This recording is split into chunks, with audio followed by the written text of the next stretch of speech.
What's up, boys? This is the second quarter. We're back, and I'm Jacob Wolf, Dog Carty. and we're gonna go over some fantasy football sleepers, league winners, and players we don't think you should draft at their ADP that they're going at right now. So, what one you want to kick it off with? We'll do sleepers. I got three really good sleepers that I think a lot of people kind of know they're sleepers, but also kind of don't. I think Allen Robinson for one. He's going to be the wide receiver two in a great offense. Matthew Stafford likes to throw the ball. With Cooper Kupp going to be getting a lot of attention this year, Allen Robinson's going to be that wide receiver too. I think he's going to do really good this year. And then Juju Smith-Schuster, at his ADP, he's very low on the board. I think he's ranked 197th overall, not just for wide receivers. He's the clear wide receiver one with the best quarterback in the league. And I think he's going to have a really good year this year. It's pretty solid. And then my last one is Jacoby Myers. Jacoby Myers is a great fantasy wide receiver if he could just get the touchdown production. The touchdown value is his big issue because he's good for like 5 catches, 45, 50 yards a game most weeks. Exactly. And if you do PPR, he's fantastic for it. That's 10 points right there without a touchdown. If he could just get in the end zone, 17. he'd be great. Yeah. I think that's where it's going to happen. I think that's going to happen this year is where he's going to establish that touchdown presence in the end zone. My sleepers, I got Trey Lance. He's going QB 13 off the board right now, and I feel like this could be a reach pick, but at the same time, if he pans out to be what he is, which in my mind is like a Jalen Hurts kind of fantasy quarterback, he's a top 5 fantasy quarterback. You don't have a lot of quarterbacks that can run around and throw the ball. Then I got J.K. Dobbins. He's going as running back 23. And that kind of Baltimore offense they got going on, I feel like he could definitely go higher with the options they like to run and how much they like to run the ball, especially with not having a lot of weapons to throw the ball to outside of Mark Andrews. Then I think Cole Kmet's going to have a pretty big breakout year this year. That one's probably controversial, but with the new offensive coordinator and coaching staff there, I just feel like the tight end's going to be the safety blanket again. I'm real avid about that, if y'all couldn't tell by this point in the day. But I just think Cole Kmet's going to have a great year. He's going as tight end 12 right now. I think, so moving on to the league winners, I think a league winner for sure is absolutely James Conner. Last year he was a fantastic, running back for touchdowns. I don't think his touchdown production is going to be as good as what it was last year. But he's the certified RB1 this year. Last year he was splitting time with Chase Edmonds. DeAndre Hopkins is out for 6 games. Yeah. So he's going to be a real threat in the receiving game as well as the running game. Another MVP, and this is probably an obvious one, is Najee Harris. I think Najee Harris is going to finish as the RB1 this year. He's in an offense that has a decent quarterback and decent wide receivers, and he finished at, I think, the RB5 last year. Somewhere around that. Is top 10. He's having a great rookie year last year. And I think now that he's got a year under his belt, he's very established in the pass game, very established in the run game, finished 5th in rushing yards last year, so I think he's going to have a good year this year. I feel like a lot of his passing production you can credit to Big Ben's arm being very lackluster in his last season, which resulted in a lot of dump-offs and screen passes. I remember one game he caught 13 passes. Most of them out of the backfield. Almost all of his rushing yards that game were after the catch. Well, running yards. Receiving yards. I don't know what's wrong with me right now. I still think he's going to be very dominant in that pass game. Definitely. And then my last league winner is going to be Michael Pittman Jr. Matt Ryan, he's an old quarterback, but he's still good. He can still throw the ball. He got an upgrade there, and last year he was putting up 20, 30 points a game at some points. So I think Michael Pittman is definitely a league winner this year.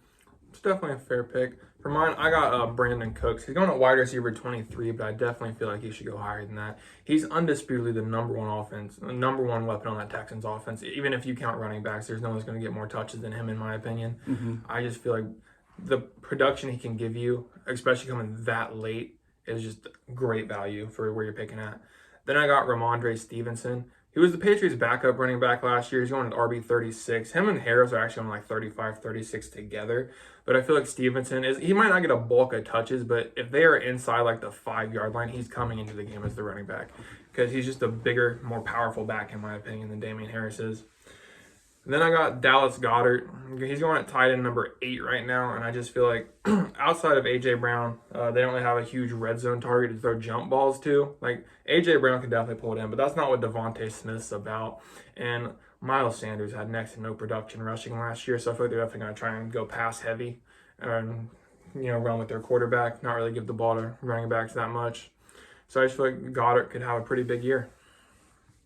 I definitely see Goddard being the red zone threat. Moving on to our busts this year, I think the first bust is in Kareem Hunt. With his ADP, he's still a late round pick, but I wouldn't draft him, especially with all the controversy that's going on off the field, with him requesting a trade and everything. I don't foresee him being traded, but I foresee his production going down quite a bit, just because he's going to want out of there. Nick Chubb is, as I mentioned undisputedly the number one RB on that roster, and it's not even up for debate. I know Kareem Hunt is their red zone guy, and for catching the ball. They're a third down back. Third down back is really good for that, but I think Nick Chubb is going to be the red zone guy this year. He's a big back, if he can stay healthy, he'll be definitely. really good. I'm with you there. So my first kind of bust guy, I wouldn't draft. I'm not saying he's gonna bust, but it's Gabe Davis, the Bills receiver. He's going wide receiver 25, and I understand he's the wide receiver 2 on that team. But he's had one good game in his career, and it's because they were triple teaming Diggs. Like, he had 8 catches for 200 yards and 4 touchdowns, which is a phenomenal game. Don't get me wrong. That is one of the best games I've ever seen in my life. But Stephon Diggs was triple teamed the entire game, double or tripled every play. So I just don't feel like he should be going as high as he is, and people are talking him up like he's about to just have a huge breakout year. Mm-hmm. I just don't see it happening. My second bust is going to be Deontay Johnson. I think he did get an upgrade at quarterback with Mitchell Trubisky, but there's a lot of other weapons on that team. Like as I mentioned before, Najee Harris, and then you have Chase Claypool, Pat Freiermuth. I don't think Deontay Johnson is going to be as a reliable target as he has been before, despite putting up 16 points a game. He's not really that reliable anyway. He has a good bit of drops. Mm-hmm. I mean, I just don't feel like you can keep him up there. Mm-hmm. And I got Travis Etienne. He's going RB 19 right now, which is great value if he turns out like he's supposed to. But I just don't think he's supposed to.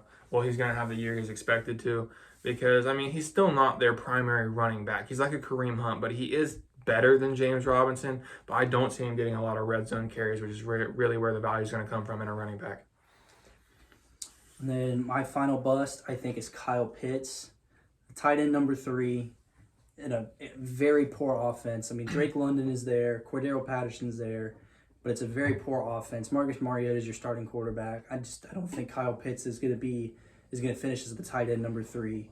He also has 1 career touchdown. Granted, he's only played 1 season, but he's never caught a touchdown on American soil. Yeah. So I'm not as high on Kyle Pitts as everybody else. I would definitely take Darren Waller, George Kittle, Dallas Goedert, Dalton Schultz. I'd take all those guys over Kyle Pitts. Well, my next bust, you're gonna love this one. It's Darren Waller.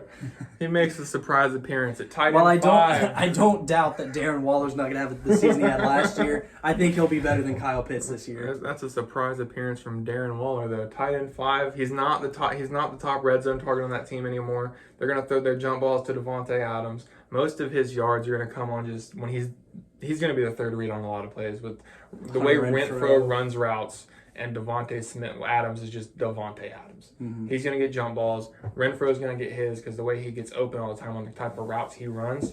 Mm-hmm. I just don't think Waller's going to have that great of a year, and especially not with touchdown production. Yeah, I agree with that Darren Waller's definitely not going to have the production he had last year, but I still think he's better than Pitts. Just personal opinion, I think Kyle Pitts is a fantasy bust. I'm not high on him. I wasn't high on him last year. Going as the. I wasn't high on him last year. Well, he was going as the tight end 2 last year. I think he was up in the top 5, top 6. I think it was Kelsey and then him. And as a rookie, it was just he was considered a top 5 tight end without even playing a football game. Yeah. So I think that's going to wrap everything up for our segment this week. Tune in next week. We're going to go over the recap. Predictions for week 2, top 10. And then we'll throw a couple. Yeah, we'll get some more things in there. Probably talk about some fantasy football performances if there's any notable ones that happen. Mm-hmm. So we'll see y'all next week. All right.